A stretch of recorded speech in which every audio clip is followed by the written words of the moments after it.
GZS, Zbornica poslovno-storitvenih dejavnosti, je 21. aprila 2015 pripravila panožno tematsko konferenco, na kateri so ob koncu podelili tudi priznanja Mladi svetovalec.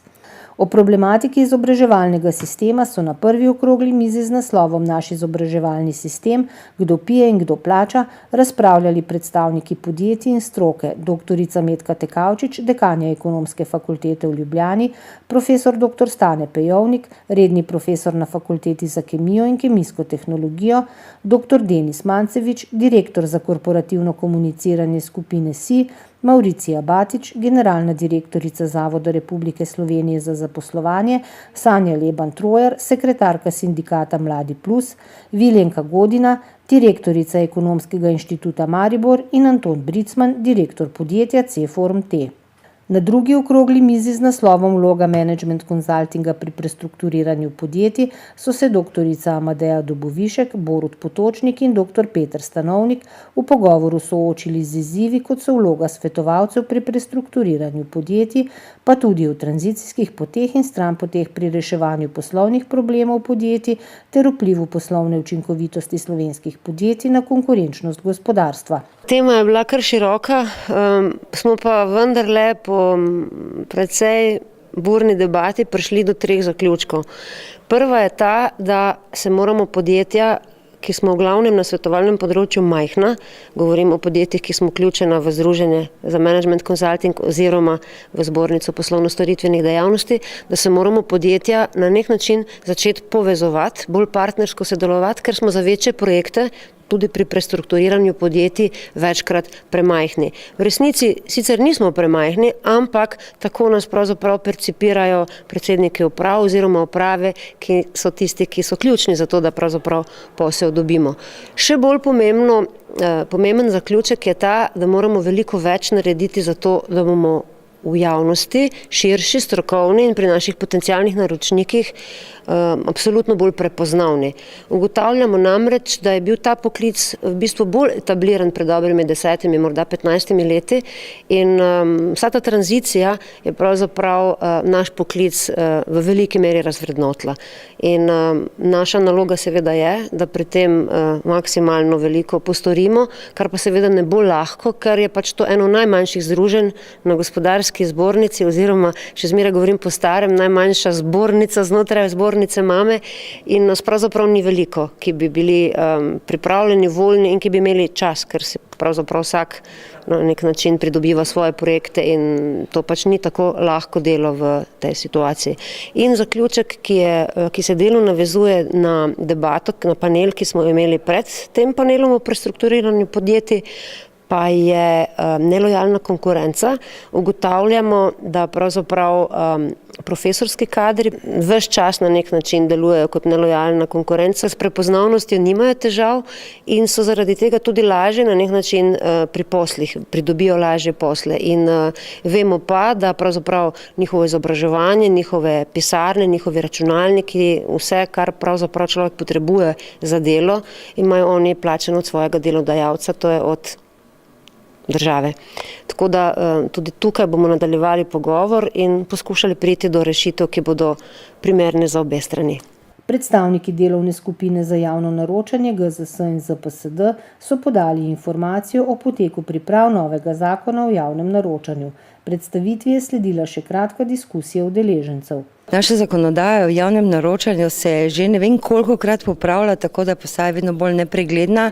Obenem pa je v bistvu zdaj čas, Slovenija mora v letošnjem letu prenesti v svoje zakonsko okolje direktivo o javnem naročanju, ki jo je sprejela Evropska unija in tu se je zdaj razvila debata o tem, kaj pravzaprav, kako. Želje so bile, da se popravlja stari zakon in se vanj prenaša direktiva.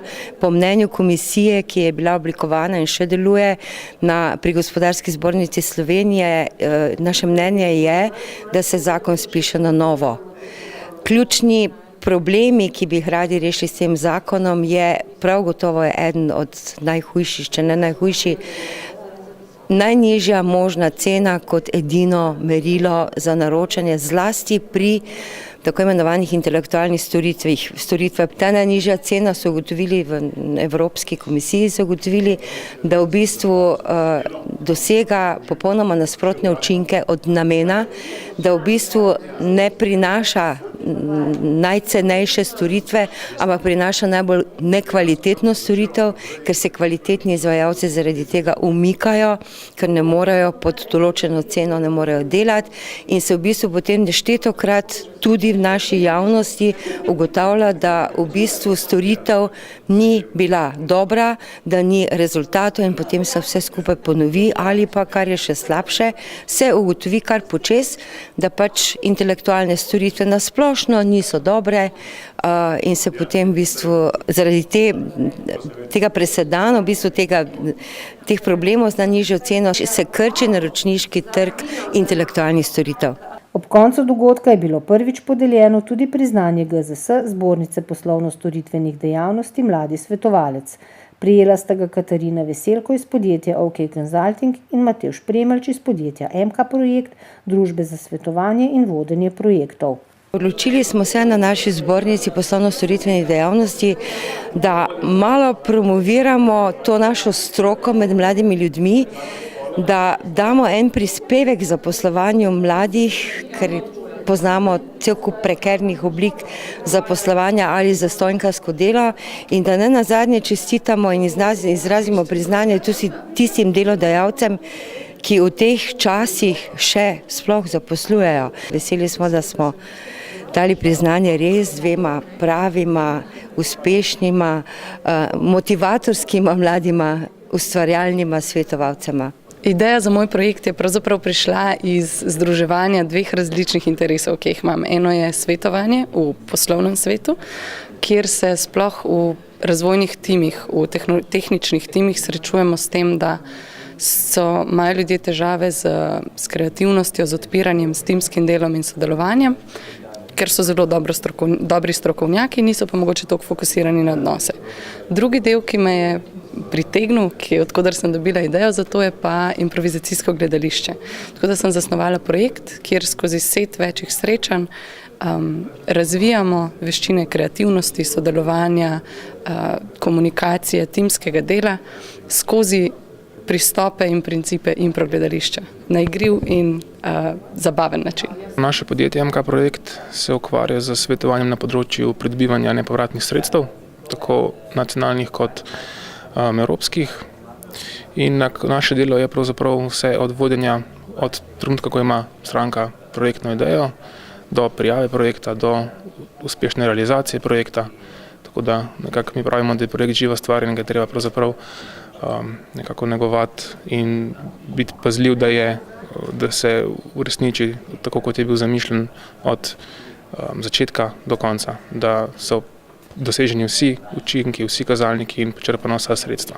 V našem podjetju OK Consulting smo pravzaprav zaposlili že kar nekaj mladih in sicer, ker je naša strategija, da delamo s kadri, ki jih sami usposobimo, ker imamo mogoče en specifičen pristop in način dela z našimi poslovnimi partnerji, se nam zdi, da je to najboljša pot. Nekaj mladih, ki so bili pri nas že zaposleni, je šlo tudi naprej na svoje, v druge službe in so pravzaprav bili zelo zadovoljni s tem, kar so pridobili v našem podjetju.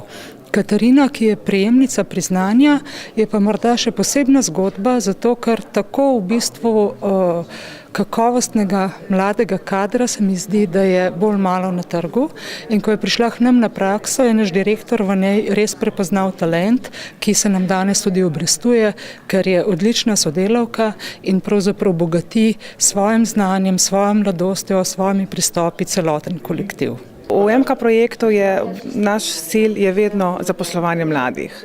Mi se ukvarjamo z pridobivanjem nepovratnih sredstev, kar pomeni, da je potrebno tukaj biti inovativen, kreativen, posebno kadar delaš na projektih. In če je kdo, je to mlad človek, ki pride iz faksa, še poln idej, je neobremenjen, tako da bom rekla, že odvedno, odkar obstajamo, je naš cilj, da zaposlujemo mlade. V določenih primerih tudi gremo bolj fazno, to pomeni, da že v času, ko je pred diplomo, ga vzamemo in potem ga nekako spodbujamo, učimo, motiviramo,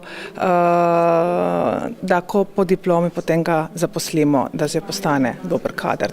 Dejansko smo izredno ponosni tudi na to, da ste prepoznali, da nekatera svetovalna podjetja v Sloveniji še zmeraj vlagamo v kakovost, tudi v teh časih, ki niso najbolj naklonjeni tovrstni dejavnosti, še zmeraj tudi vsi, ki na trgu nekako privatno delujemo, svoja sredstva namenjamo temu, da vzgajamo kadre, da vzgajamo tudi strokovnjake, ki bodo naprimer lahko v naslednjih nekaj letih našim strankam, novim podjetnikom, inštitucijam pomagali pri izpolnjevanju svojih ciljev.